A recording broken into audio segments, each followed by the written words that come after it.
Kamusta mga idol? Sa bidyong ito ay dadalhin ko kayo sa isang sikat na lugar sa probinsya ng Masbate, ang Sipod Tiangge ng Kawayan. At dito nga ay mapapawaw ka sa sobrang dami at sariwang mga laman dagat. Kaya kung seafood lover ka, para sa'yo ang bidyong ito. So guys, mula dito sa Masbate, gumising kami ng maaga dahil pupunta kami sa isa sa mga pinakatalamak pagdating sa mga seafoods guys. So pumunta tayo ng Kawayan. Mula nga Masbate City ay bumiyahe kami papuntang Kawayan. Pinili naming bumiyahe ng mas maaga kasi halos isang oras din ang biyahe papuntang Kawayan, o depende na rin sa takbo ng inyong sasakyan. So guys, yan saktong alas 7 nandito na kami sa Kawayan. Ayan, kasama pa rin natin yung isang yun Banbonsa. May mga lechon na pala dito guys. Ayan, mga barbecue. Hindi nga ito yung sadya natin dito guys, pero dahil mukhang masarap yung mga ihaw-ihaw dito at saka yung puso, yung pala yung bigas na niluto sa dahon ng nyug. So titikman natin, bibili tayo para meron tayong baon mamaya. And guys, yung mga followers natin,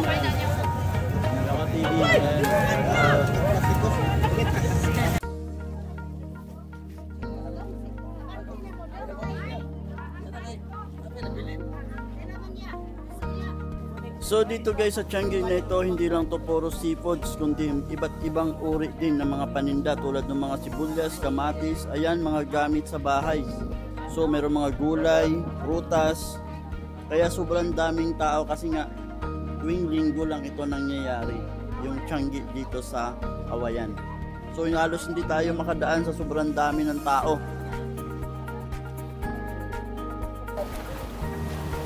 Wow! So yun guys, makikita natin dito na talagang nasa tabing dagat at may mga along humahampas guys, kasabay ng mga seafoods na nakatinda o nakalapag doon sa bawat misa ng mga nagtitinda. 130 kilo.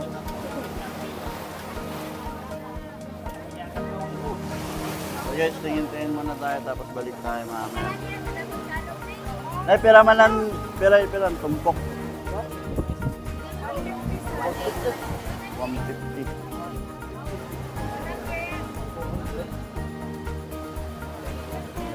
Guys, dito makikita natin iba't ibang seafoods. Ayan, may mga pusit, mga crabs.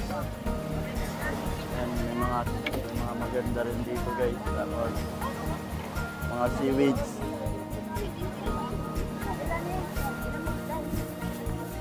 So dito guys, lahat na makikita natin dito, mga sariwa pa talaga.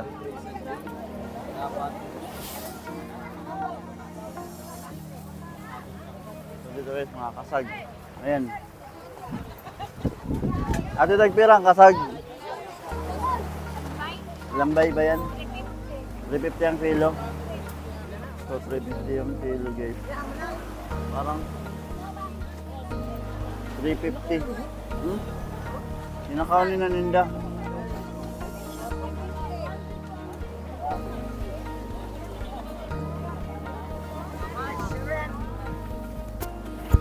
Tumuntik na tayo madapa guys.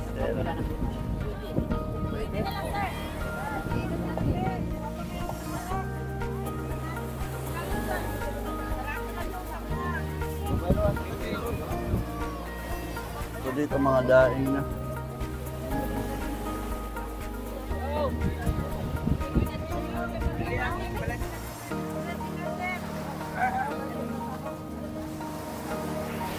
Piranganin ni Nay? 150? 150 pa lang kanina, nagunga ako pagbalik, 180 na. So guys, 150 pa lang kanina, tatlong tumpok yung kanina. Ngayon, tumpok na lang. 170 lang. 170 na lang. 100 naman ito lima. Ha? 70 lang na.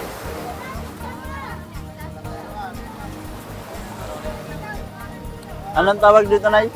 Saang. Saang. So guys, ito yung saang. Sabi ni Nanay, 150 na lang. Pero sabi ko, wag. Dahil malulugi ka na sa 150. Eh, 160 mo na lang, Nay.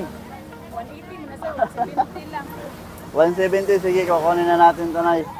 Magkano yung ano, binga? 130. 130 ang usad? Ang kilo.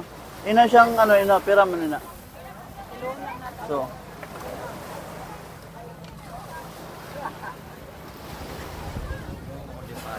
Saan galing yan, Nay? Naro. Yung iba kasi sa dagat.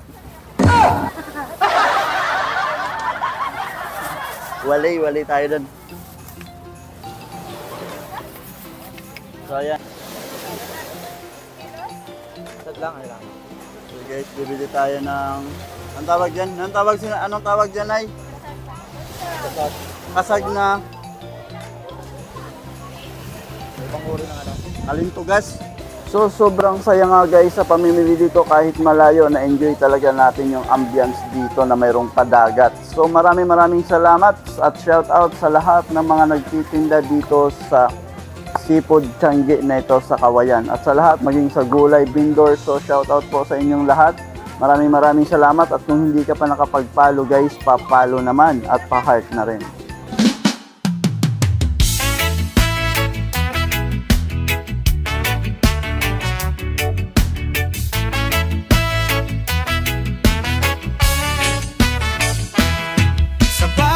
Kanto ng mundo, tayo'y maglakbay.